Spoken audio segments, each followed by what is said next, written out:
আসসালামু আলাইকুম সবাইকে। আসলে না মানুষের যে বলে না যে মূর্খর দেশে কিসের ইউনিভার্সিটি, আবার কথাটা বলে গেছিল রবীন্দ্রনাথ। কথাটা সত্যিই বলছিল একদিকে।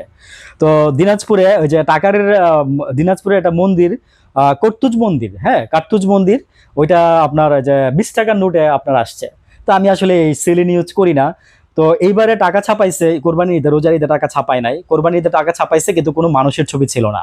আমার খুবই ভালো লাগছে জিনিসটা। আগে শহীদ মিনার ছিল, দোয়েল পাখির ছবি ছিল।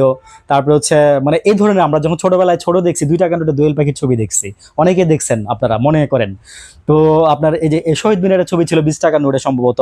তো এবারে যে তো ইয়ার থেকে বলা হয়েছে যে বাংলাদেশ ব্যাংকের ইয়ার থেকে বলা হয়েছে যে আমরা কোনো ব্যক্তি না, মানে বাংলাদেশের যেসব আপনার যে মানে রাষ্ট্রের যে জিনিসগুলো মূল্যবান মানে তুলে ধরার মতো, মানে আমরা এই জিনিসগুলো তুলে ধরবো, আসলে এটাই হওয়া উচিত।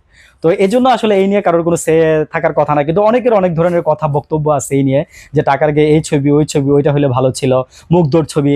আমি আসলে এটাই বলবো যে না, আসলে একটা জিনিস করার আগে অনেক ভেবেচিন্তে আপনারা কাজগুলো করছেন। মন্দিরের ছবি এটা নিয়ে অনেকের আপত্তি আছে, আমার তো কোনো আপত্তি নাই এটা নিয়ে। আপনার কেন আপত্তি ভাই? মসজিদের ছবি দিলে আপনি খুশি হইতেন? না, আমি খুশি হইতাম না। কারণ আমার মসজিদের ছবি না দিচ্ছে ভালো হয়েছে, মন্দিরের ছবি দিচ্ছে এতে আমি খুশি হয়েছি। কেন জানেন? কারণ আমার কথা হচ্ছে আমার আমার আমার মানে সংখ্যালঘু তো আমি বলি না, আমি বলি আমার হিন্দুরা আমার ভাই, হিন্দুরা আমার বোন। তো ওরা যেন খুশি থাকে, ওরা যেন খুশি থাকে। আমাদের যে পার্শ্ববর্তী একটা কান্ট্রি আছে যারা মনে করেন যে আমাদের যে পিছনে সবসময় লেগেই আছে, হ্যাঁ, তারা যেন অন্তত কই ইন্ডিয়ান মিডিয়াগুলো তো দেখি নাই এখন কিছু বলতে যে মন্দিরের ছবি দিচ্ছে বাংলাদেশের প্রধানমন্ত্রী ঢাকায়। রিপাবলিক বাংলা তুমি গেলা কই? ভালো থাকবেন সবাই, আসসালামু আলাইকুম।